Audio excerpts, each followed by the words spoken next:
Semua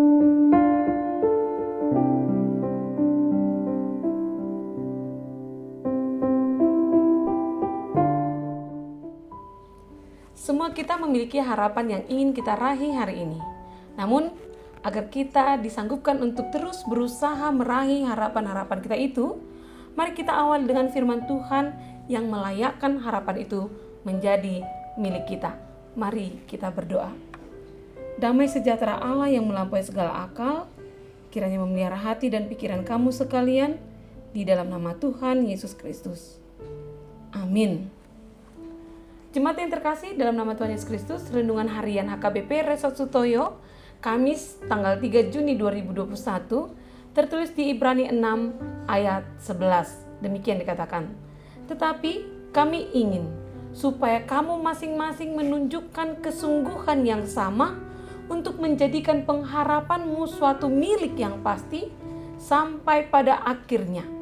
Di dalam bahasa Batak dikatakan, ala dipangidoro namido naing patudon ni ganup hamu riko ni roha nasongoni patasakon pakirimoni sahat ro di ujungna. Demikian firman Tuhan. Saya tidak terlalu suka nonton pertandingan tinju sebenarnya. Namun saya pernah menonton tinju saat bapak saya sedang memutar tayangan pertandingan tinju di TV di rumah kami.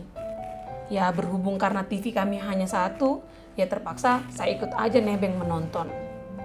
Ada satu pertanyaan yang selalu muncul di benak saya ketika menonton pertandingan tinju. Menurut Anda, apa yang menyebabkan seorang petinju rela bangkit sekali lagi meskipun sudah bonyok-ngonyok mukanya, bahkan ketika petinju itu baru saja menerima satu pukulan telak yang membuat dia jatuh terkapar di atas kanvas ring, dia tetap berusaha untuk berdiri. Saya kira di tengah keraguan banyak orang akan keberhasilannya, petinju itu mau mempertahankan apa yang menjadi inti ayat firman hari ini. Dia mau mempertahankan kesungguhannya untuk bisa terus berjuang meraih kemenangan di pertandingannya. Dan mungkin petinju itu juga berkata pada hatinya, ayo bangun, sebelum bel berbunyi di ronde terakhir, pertandingan belum usai. Dan mungkin jika satu pukulan terbaikku bisa kena ke lawan tandingku, saya masih bisa menang. Demikian juga yang kita pelajari dari firman Tuhan yang menjadi renungan kita hari ini. Ketika surat Ibrani ini dialamatkan kepada jemaat Kristen yang mengalami keraguan, bahkan sebahagian dari mereka telah meninggalkan imannya dikarenakan kekecewaan dan keputusasaan akibat berhadapan dengan kesulitan dan tantangan yang harus mereka hadapi menjadi pengikut Kristus. Dan mereka merasa ketidakpastian akan penyelamatan Tuhan Yesus. Harapan mereka pupus di tengah badai cobaan yang mereka hadapi. Namun firman Tuhan tetap menyerukan bahwa dalam kehidupan ini mari kita jadikan harapan sebagai milik yang pasti sampai pada akhirnya. Saya percaya kita semua pasti punya harapan-harapan dalam menjalani kehidupan ini. Apakah arti pengharapan itu sebenarnya? Pengharapan merupakan kesabaran untuk menantikan sesuatu yang diyakini akan terjadi di masa depan. Pengharapan tidak berbicara tentang masa lalu, tetapi berbicara tentang sesuatu yang akan kita raih di masa depan.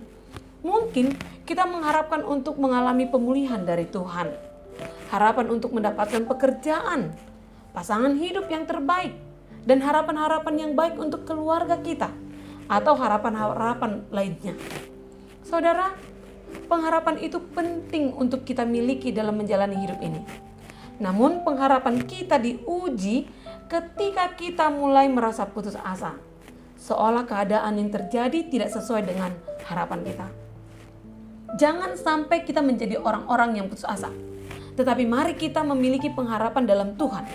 Pengharapan bukan berarti kita hanya berdiam diri dan hanya merenungkan saja.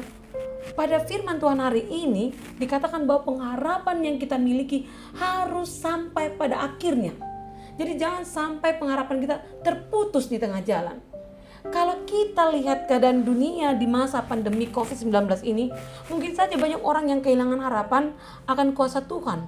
Namun sebagai orang Kristen, kita tetap harus ingat bahwa kita tidak boleh dikalahkan oleh keadaan. Namun kita harus menjadi pemenang. Kita tetap harus bangkit berdiri dan terus merindukan waktu yang terindah dan yang tepat yang telah Tuhan aturkan bagi kita. Dengan tetap setia melakukan yang terbaik sampai akhir dari perjuangan kita. Kita mungkin bisa terpukul jatuh dalam ronde kehidupan kita saat ini. Tapi bukan itu bagian terpentingnya. Melainkan hal yang jauh lebih penting diperjuangkan adalah butuh waktu berapa lamakah aku untuk bisa bangkit lagi. Selama masih ada kesempatan, kita masih bisa menang. Dan kesungguhan kita untuk memperbaharui semangat diri, itu akan menentukan hasil akhir kita. Dale Carnegie dalam bukunya 1111 Ungkapan Abadi yang dikumpulkan oleh Juan Esos MA mengungkapkan, orang yang pada awalnya memulai tanpa tujuan yang pasti pada umumnya tidak sampai kemanapun. Hikmat dari ungkapan ini mengingatkan kita dalam hidup dan kehidupan kita ini harus memiliki tujuan yang pasti serta ada upaya yang sungguh-sungguh untuk menggapai tujuan yang diimpikan. Ungkapan tersebut pun juga mendorong kita betapa pentingnya mengawali segala sesuatu dengan kepastian pengharapan dan iman. Karena itu, sebagai wujud penyerahan diri secara total pada kuasa Allah yang maha pasti. Marilah kita berpegangan teguh pada pengakuan tentang pengharapan kita. Sebab Ia yang menjanjikannya itu setia. Kesetiaan Tuhan menolong kita dalam segala keadaan. Itu adalah pasti. Oleh sebab itu, jadilah pengharapanmu milik yang pasti terjadi di dalam firman-Nya. Amin. Mari kita berdoa. Terima kasih Tuhan untuk firman-Mu hari ini yang mengajarkan kami untuk terus berharap padamu dan terus setia dalam firman-Mu. Walaupun kami harus menghadapi kesulitan dan tantangan hidup, biarlah dengan kuasa Roh-Mu kami disanggupkan untuk tetap berpengharapan agar kami menjadi pemenang sampai masa akhir hidup kami. Terima kasih Tuhan. Amin. Jemaat yang terkasih dalam nama Tuhan, selamat meraih harapan Anda hari ini. Salam sehat dan Tuhan memberkati.